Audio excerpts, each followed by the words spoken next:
Oh, we're gonna rescue this sucker. You guys won't believe what this is.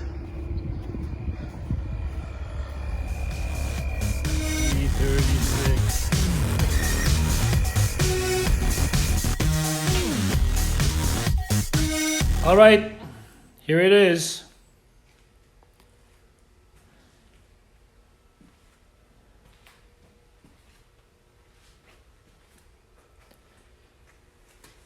So there's a whole lot of blemishes.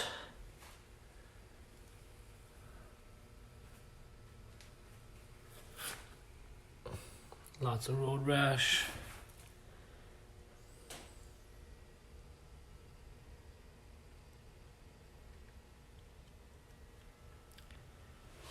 Overall, the paint is really nice. It'll come out nicely with power polish. But we'll have to rectify a bunch of these little blemishes on it.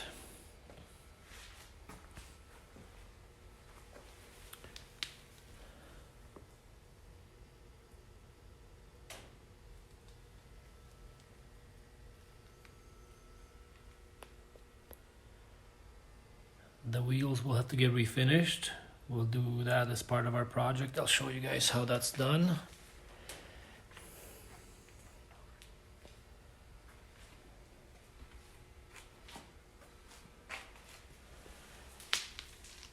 I already ordered headlights for it. We'll replace them. As you can see, these bottom trim pieces are shot too. There's a ton of road rash on this bumper, so this bumper will have to come off.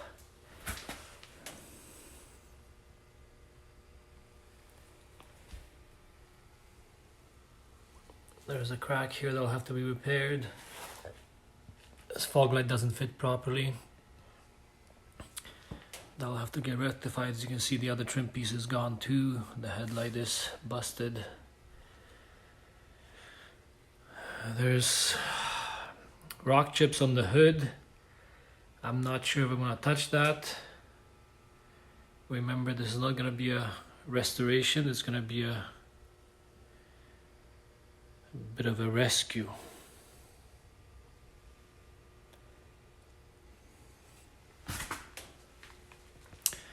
Windshield is good. We'll have to refinish the wiper. Has rock chips on it. As I said, all four wheels will need to get refinished. Might just be the lips that I'm gonna do on the wheels. There's a little bit of bits of rust showing through. This car sat in a field, it looks like, so underneath we'll have to have a look what's going on down there.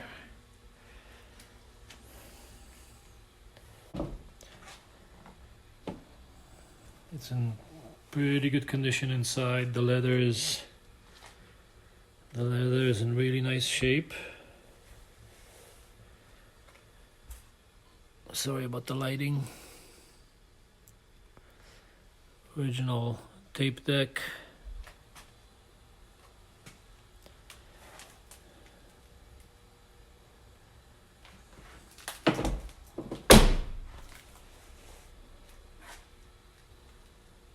Antenna is stuck, it doesn't go all the way down. Trunk was stuck closed. I'll show you guys how to open that if you ever find yourself in this situation. The button didn't work. Original AMG exhaust on it.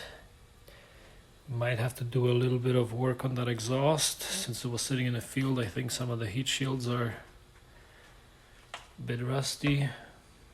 Lots and lots of cleanup here. It'll mostly just be cleanup. I got it running off a booster pack right now. Fire it up.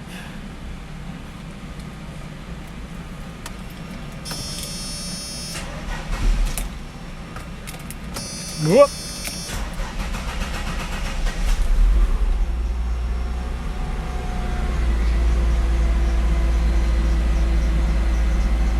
Got a low oil light on, no check engine light, and we got a airbag light on.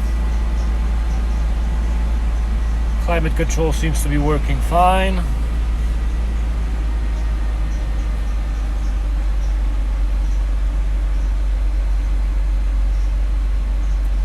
Stereo is coated, plus the display screen doesn't work. We'll have to rectify that. Other than that, everything on the interior works. The temperature gauge doesn't work. We'll have to have a look at that.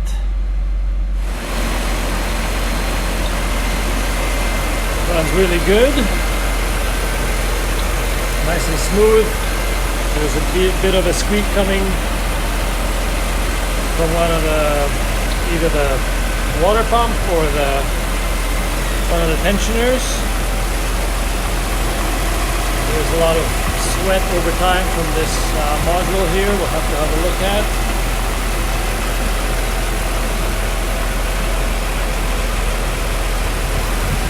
Looks like all of the belts and cooling hoses and stuff like that were replaced at some point. One of the biggest issues I don't like is when this sat overnight here. There was a drip. It looks like transmission fluid. We'll have to go under there and have a look. But overall, a fine example that should clean up just fine. Gotta love the sound these doors make when they close on these old Benzes. So we'll start off by dismantling everything. We'll take the tires off, we'll lift this sucker up. We'll go step by step through this dismantling process, and then we'll move on to refinishing all the various components. We'll do some troubleshooting on the engine. I got some sensors on order. I did a little bit of preliminary troubleshooting. So we'll prop the hood up. On these hoods, there's little clips. The beauty of the older Benzes, the new ones don't have them. And you can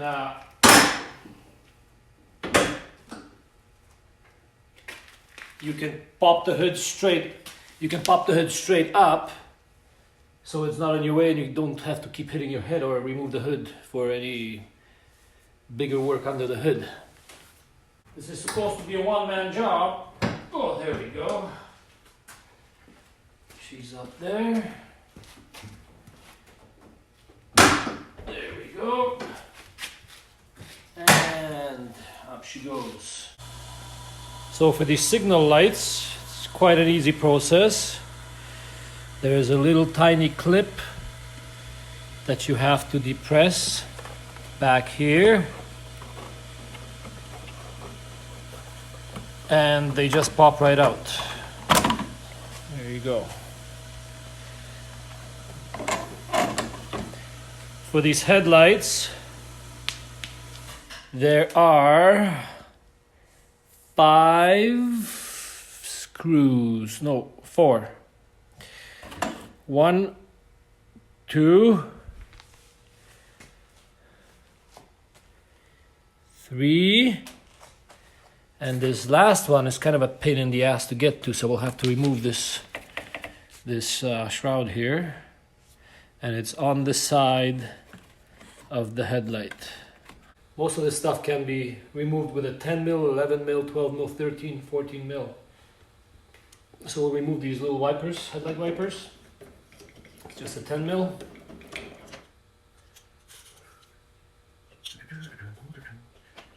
Now these will probably be pressed on, so we'll have to use a bit of a puller here, a little puller, or we'll have to wedge them off.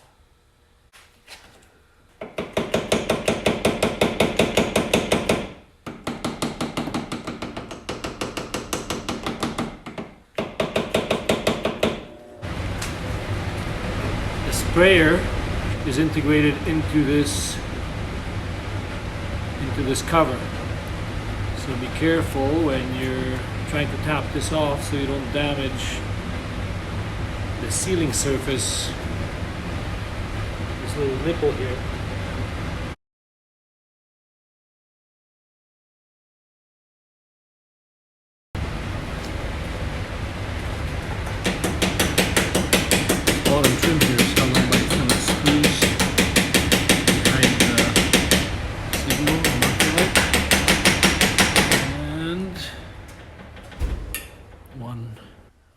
here. Now it has this rubber underneath here, and this rubber extends all the way through to the bumper side. So be careful, don't damage this rubber when you're taking this off. You have to just slowly wedge it out of there. Then when the bumper is off, we assemble it and put it back together with the bumper, I would imagine.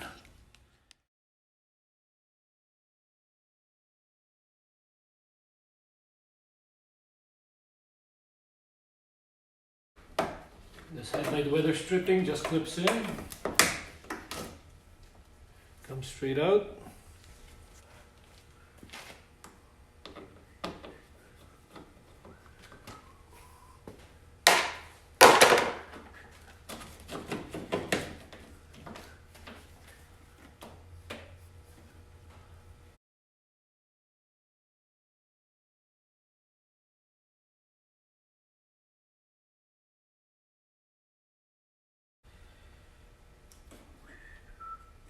There's a little cover here that needs to be opened, it looks like.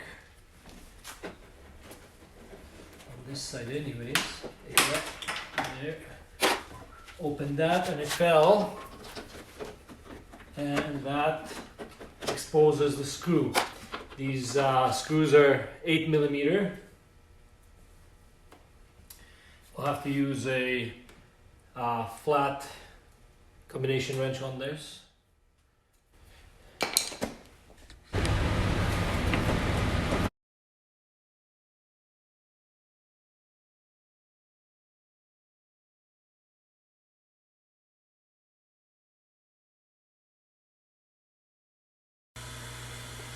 A lot of screwing around here trying to get this one bolt out on this side. You just need patience. It will come out, I know. It's just not the easiest. But because this wiper motor is on here, you guys gotta use a lot of finesse trying to get this thing out so you don't damage it. Without this wiper motor, it's not a problem. But I'll do the same thing on the other side. It hangs up. We'll get onto the bumper. On the top of the bumper here. So if we're removing the bumper anyway, I'd probably suggest removing this bumper.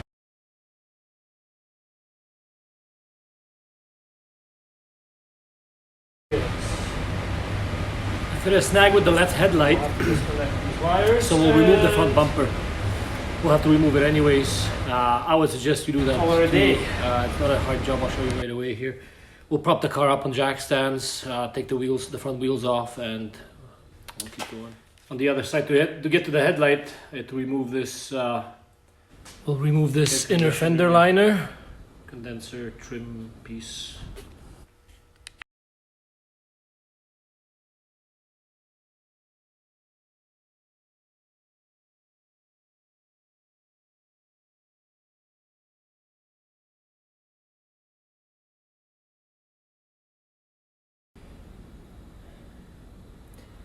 Okay, cars on jack stands. A few 10mm bolts and nuts. One nut here.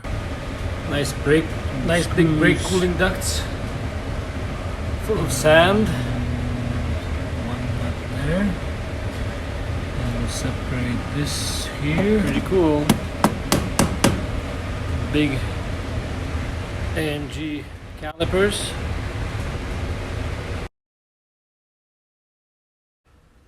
First, there is 4 13mm nuts, 2 on top here, and 2 on the bottom. Once you pop these little air inlets in, and there's 2. And then behind it, there is a clip that needs to be there, or nuts, but.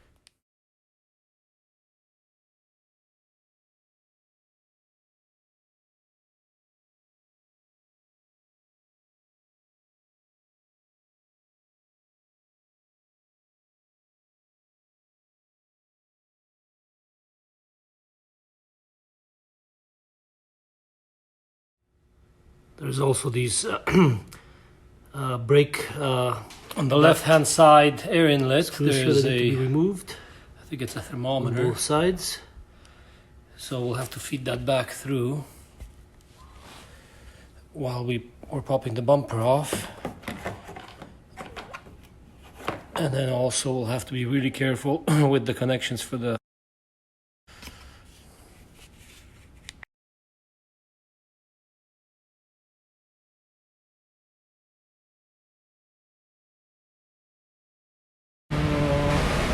all right, bumper is off. Fog light clip. So yeah, these little fog light clips. It's really hard to get to them. It's probably better to have two guys doing this job. One guy holds the bumper as he's pulling it off. Lots of oxidation. The other guys undo these clips. The thermometer wasn't.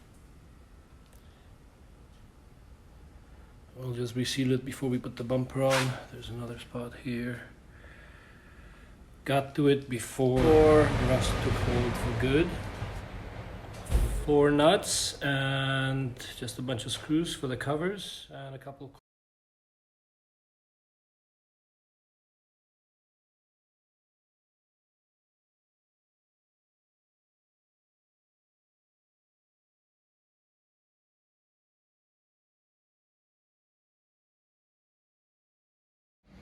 So only one headlight was busted up, the other one was okay. There's some issues here. Protective, as you can see, not sure if it's the transmission cooler lines or oil cooler lines. Since I don't have my heat gun, I'm just running a trial here on this busted headlight. So what I'm doing is I'm just there's also a big drip back there. That's from the transmission oil pan. Common issue on every Mercedes over time. And then peeling it off. And then once I do that,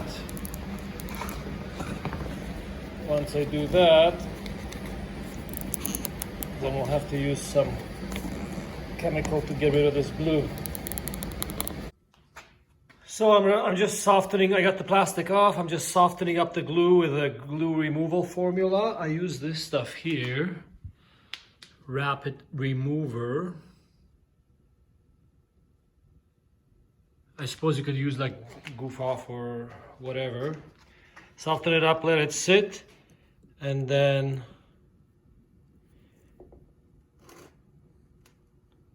it just scrapes right off. And voila!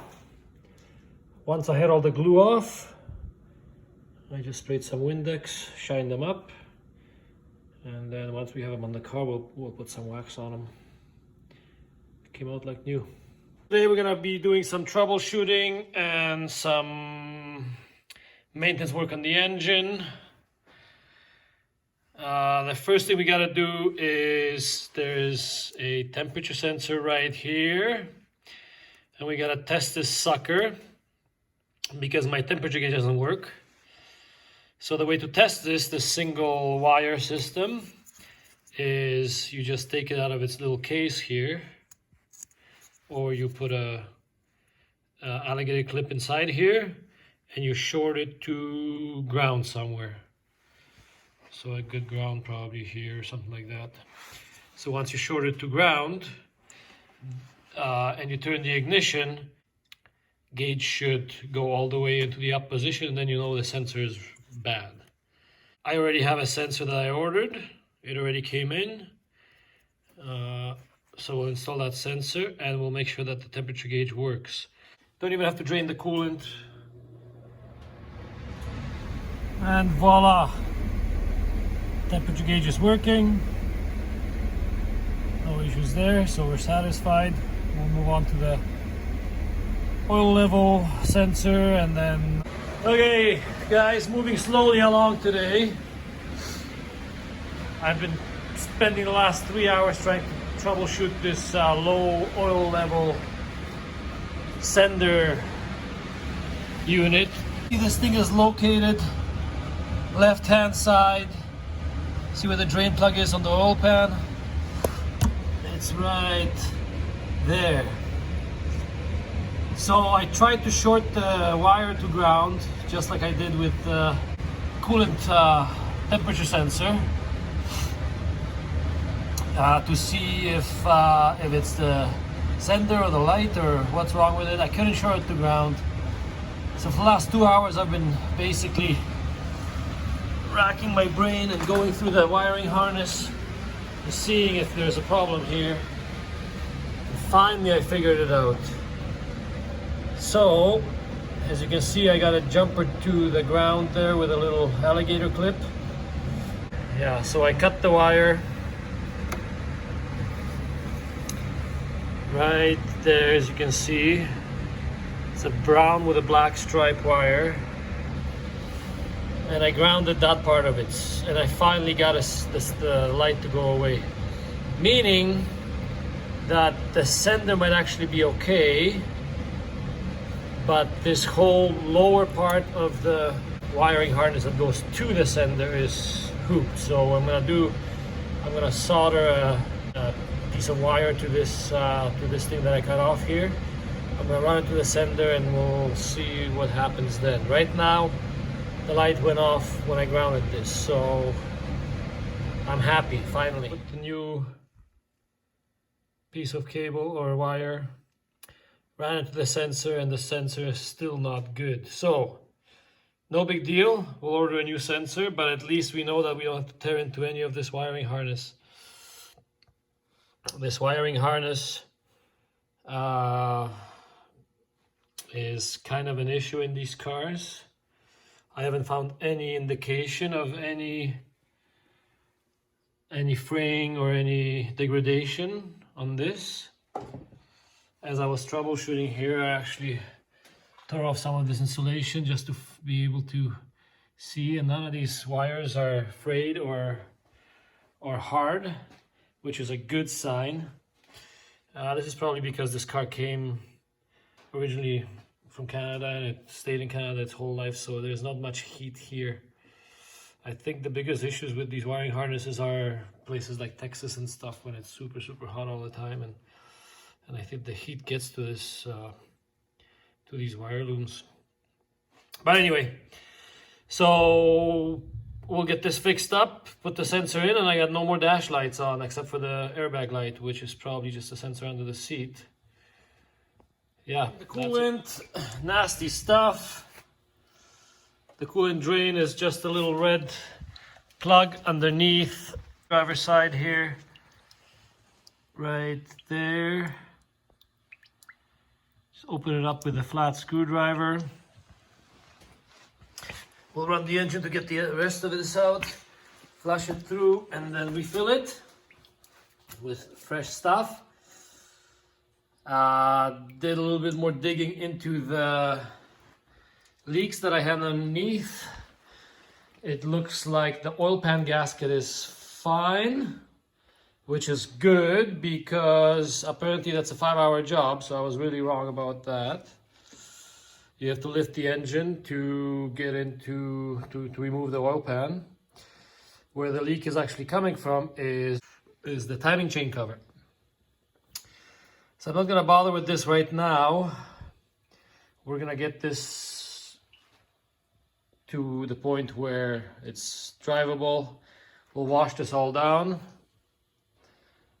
and drive it for a while, monitor it, make sure that that's the actual case. The transmission leak as well does not look like it's the actual gasket. It's only the drain plug. So I washed it down. I put some wood underneath to confirm this, and we'll go from there. Hey guys, I hope you enjoyed the first part of this new series. That car is turning out to be quite a gem actually. Like I said, there's not much damage that I found so far. Lots of surface oxidation underneath. It's been sitting in the grass somewhere for a long time. It's quite kind of a shame actually. In the next week, in part 2, we'll tear into the bodywork on it. We'll start refinishing the wheels. I'll show you step by step how I do that. And I'll be posting a new video every week until this thing is revived and on the road. Subscribe, like, and comment if you want me to answer any particular questions while this car is still in the shop. Cheers.